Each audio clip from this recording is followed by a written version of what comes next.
So Yeshua said to those Yehudim who believed him, if you stay in my word, you are truly my disciples.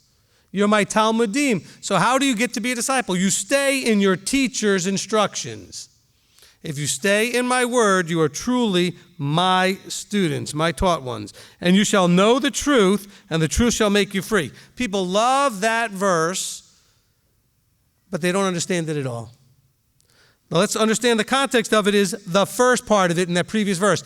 If you stay in my word, then you will be my students, and my students are going to know the truth, and the truth is going to set them free. And it's not just the truth setting them free, it's knowing the truth, which is relational, like back to 1 John 2.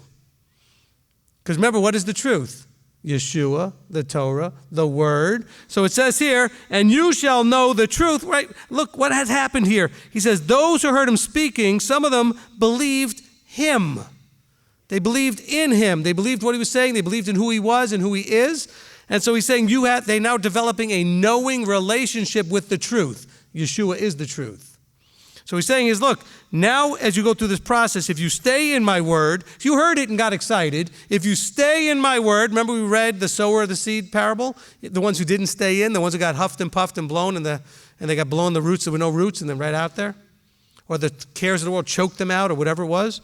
He's saying, if you stay in my words, then you're truly my disciples. See, saying my students and my taught ones doesn't cut it to what was going on in Yeshua's day. He's saying, then you are my disciples.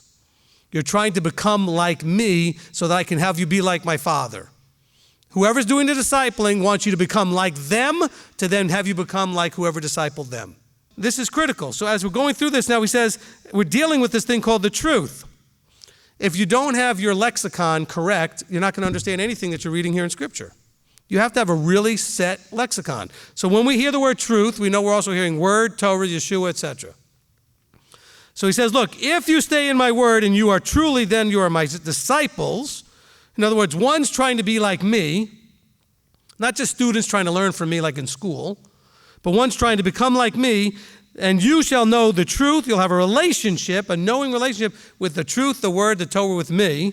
And that shall make you free. Free from what? And so the answer is free from sin, free from the lies, free from all the suffering, from going down the wrong paths. Because we're told that Torah keeps you safe, Torah blesses you, and Torah changes you from what you are into what he is. It's a discipling tool. And so we've done this image of the path that leads to the door to the kingdom. And that path, if you stay on it, is covered by the blood. But of course, if you're off the path, there's no protection. And so it's unsafe. And what he's saying here is, look, if you know the truth will set you free from all of those things that could hurt you because you ever run around doing something and you just felt like, I keep ending up banging my head because I really don't know what I'm doing? You ever try to do something where you just realize you get really angry and frustrated and you're suffering because you're trying to do something you really are above your head in. You don't know how to do it. It could be something mechanical or something, whatever. I get that way with, I don't even try with a car. I just bring it to the mechanic. Okay? But I'm just saying there are things that we try to do and we get frustrated because it's above our training and skill set. And so he's saying if you know the truth, you're set free from all the stress and frustration of knowing what's truth, of knowing what to do, how to live. You now are set free from all of that anxiety and a lot of you know this because you know what it was like when you came out of the churches where everything was done away with, and now you know how to handle and act and behave under almost every circumstance. Because the Torah teaches you how to handle and behave and act under almost every circumstance. So that frees you from all that stress of not knowing what's right and what's wrong and not knowing what to do. And then he says, look, in verse 33, they answered him saying, we are the seed of Abraham, and we've been servants to no one at any time. So they never served after Abraham. So Abraham's seed didn't end up in Egypt, didn't end up slaves. They've served no one at any time. Okay? Every other so many 50 to 100 years, some other nation was taking over Israel. But they didn't serve anybody. They didn't end up in Babylon. They didn't end up in that captivity at all. They never served anybody at any time. So how do you say you shall become free? And Yeshua answered him and said, truly, truly, I say to you, everyone doing sin is a servant of sin. And the servant does not stay in the house forever, a son stays forever. If then the Son makes you free, you shall be free indeed. So let's stop and understand what he's saying there. So again, the connection to, as I was saying earlier, was to being free from sin. What is sin? The transgression of the Torah. So that brings cursing, suffering. And he says, I've got a way for you to be set free, not from Torah, which is what Christianity would say. You're being set free from sin.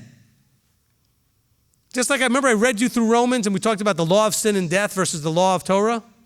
We had that whole discussion a couple of parts ago where that thing that's going on in your members, both of them have a law. In other words, it's a way of life. We'll call it the Torah as a way of life. Well, sin has a way of life. And that's the me, I want, I like, it's the fleshly pleasures drive. It's all driven by self-fulfilling pleasure without any kind of restraint. And he's saying that that's actually a slavery you have to those passions. And I know some of you have felt that. You have felt the addictions we have to things and foods and whatever it is, and we felt, I can't give it up, I'm addicted. And some of you have been forced to, not because of things like kashrut, but because of health issues. You know, I've watched a person take their oxygen off, smoke their cigarette, and then put their oxygen back on. For those listening, I just made an incredulous facial expression or whatever, because you can't see it. I mean, how do you do that? How do you live on oxygen because your lungs are so bad that you can't breathe? You're having all this problem. How do you unplug your oxygen so you can smoke a cigarette? Because you can't do that, you'll blow the thing up, right? So you take the oxygen off, and then you put the oxygen back on. Because we're so driven by the law and the rulership of sin and death. He sets you free from that. So people have been set free from addictions and lifestyles and behaviors and mindsets, just like it says here. But you're not set free from the Torah, from the law. I mean, that's what actually sets you free. As James says, it's the law of freedom.